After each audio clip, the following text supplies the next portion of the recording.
Merit స్కాలర్షిప్లు, అత్యాధునిక వసతి సౌకర్యాలతో భోజనాలు, బంపర్ ఆఫర్లతో 50 కోర్సుల్లో సీట్లు గ్యారంటీ ప్రకటించింది మన కాంచీ యూనివర్సిటీ. ప్రముఖ కంపెనీల్లో ప్లేస్మెంట్ అవకాశాలు. ఇంకెందుకు ఆలస్యం? వెబ్సైట్ ని సందర్శించండి. వివరాల కోసం నంబర్లకు కాల్ చేయండి. మనస్పూర్వక వందనాలు. ఇప్పుడు ఎంతో మంది వక్తలు తమ తమ కోణాలలో మన సామాజిక పరంగా మనకి ఉన్న బాధలన్నింటినీ కూడా, వారి సమస్యలన్నింటినీ కూడా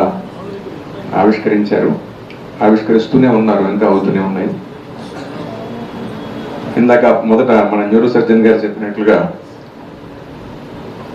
నాకు కూడా ఇది ఫస్ట్ టైమే ఇలా వచ్చి ఒక ఓపెన్ ఫోరంలో కూర్చుని ఇలా మాట్లాడుతూ ఉంటే వింటాం అనేది.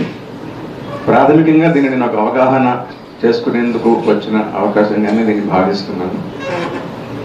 ఇప్పుడు ప్రస్తావించిన విషయాలలో చాలా విషయాల వరకు నాకు సూచాయిగా మాత్రమే తెలుసు. ఇప్పుడు ప్రత్యక్షంగా తెలుసుకునే అవకాశం కలిగింది. నాకున్న అనుభవంలో నేను గమనించింది ఏంటంటే, అన్నీ చెప్పేశారు. ఐక్యత గురించి మాట్లాడారు, సంఘటిత శక్తి అన్నారు, అన్నీ ఉన్నాయి చెప్పారు. కానీ మనలో ఉండవలసింది ఏంటంటే సెల్ఫ్ ఎస్టీమ్ అని నేను భావిస్తున్నాను.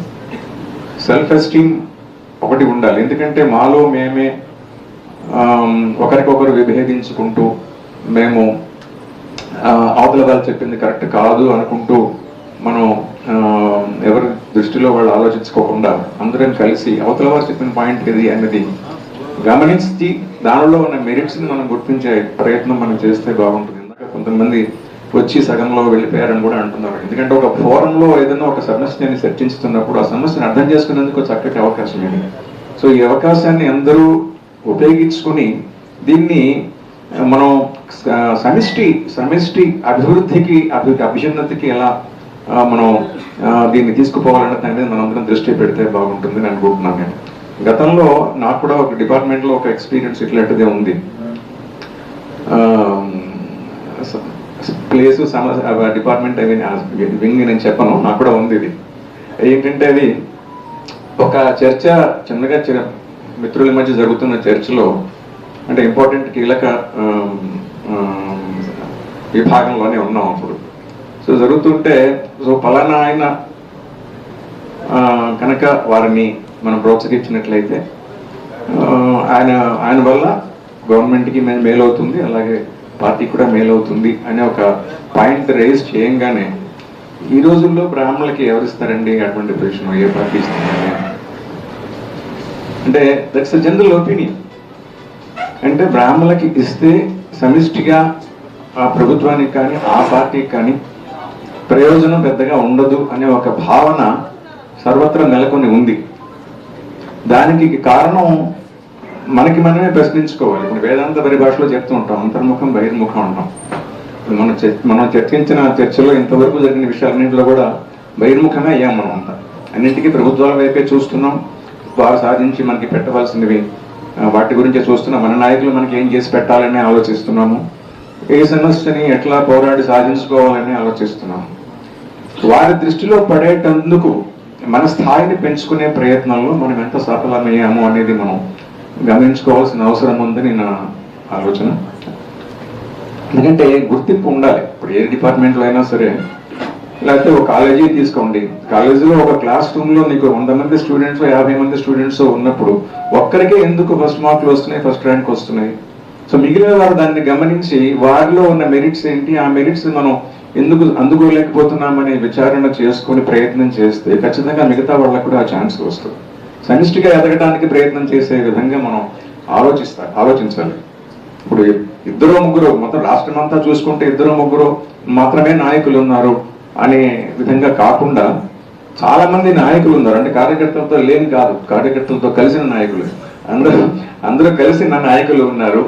అంటే మన సమస్యలని ప్రభుత్వం దాకా తీసుకుని పోయి పని చేయగలిగిన వాళ్ళు ఉన్నారు అని ఒక కాన్ఫిడెన్స్ ఇవ్వగలిగే స్థాయికి మన నాయకత్వం ఎదగాలి. అంటే బేసిక్ ఇష్యూ అదే, సేమ్ సంఘటిత శక్తే, అది ఉండాల్సిందే. ఎన్ని సంఘాలు ఉండి ఎవరి సంఘం వారికి చేసినట్లు వారి తోచిన పద్ధతిలో చేసుకోవడం కంటే వీటన్నింటినీ ఒక తాటి మీదకి తీసుకొచ్చి అందరూ కలిసి సమిష్టిగా ఆలోచించి సామాజికంగా మనం ఎదగడానికి మనం ఏం చేయాలి అనేవి చాలా మంది మంచి మంచి సూచనలు ఇచ్చారు. ఇప్పుడు వృత్తిని మనం వృత్తి నైపుణ్యాన్ని పెంచుకోవడం చాలా అవసరం మనందరికీ కూడా.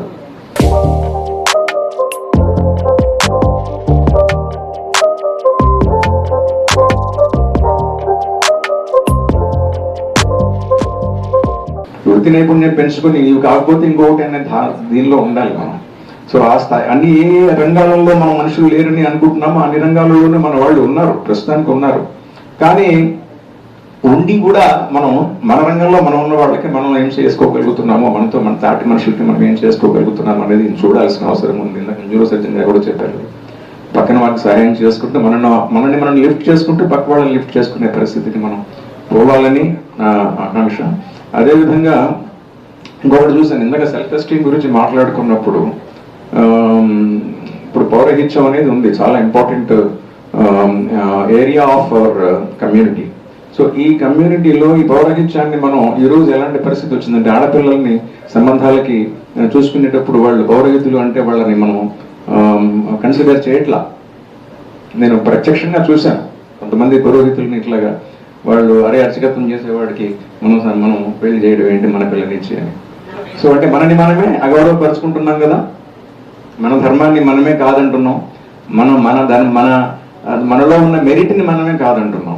పౌరహిత్యం అంత ఈజీగా అవ్వదు.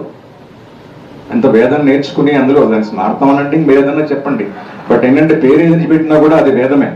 సో వేదం నేర్చుకోవడం అనేది ఈజీ విషయం కాదు, అందరికీ పట్టుబడే విషయం కాదు. అది ప్రత్యక్షంగా నా అనుభవంతో చెప్తున్నాను. అది చాలా కృషి చేస్తే తప్ప అది రాదు. సో అంత చేసిన తర్వాత మనిషికి మనం ఇవ్వాల్సిన సమున్నతమైన గౌరవాన్ని మనం ఇచ్చుకోలేకపోతే మనం బయట వాళ్ళకి చెప్పుకుని మనం ఏం చెప్తాం. కాబట్టి ఇప్పుడు మనం గౌరవించుకోవడం అనేది చాలా అవసరం. గౌరవించుకుంటూ సమిష్టిగా ఎదగడానికి మనం చేసే ప్రయత్నం ఏమిటి? సపోజ్ ఇప్పుడు చాలా వేద పాఠశాలలు, ఎంతోమంది ఎన్ఆర్ఐలు వేద పాఠశాలను నడిపిస్తున్నారు.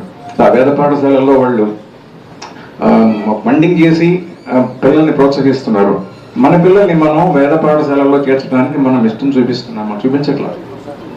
ఎందుకు చూపించట్లేదు అంటే దాన్ని మనం ఒక మంచి గౌరవనీయమైన మనం ఒక జీవనోపాధికి తీసుకుని పోయే ఒక అంశంగా దాన్ని పరిగణించటం లేదు. అదేవిధంగా మనకి ఇప్పుడు పౌరహిత్యం నేర్చుకోవడానికి కూడా ఇప్పుడు మనం వెనకంజ వేసే పరిస్థితులు ఉన్నాం. ఇది మనకి అందరికీ కూడా ఆపర్చునిటీ ఇస్తున్నాం, కానీ మనని మనం పెంచుకునే ప్రయత్నం మనం చేయట్లేదు.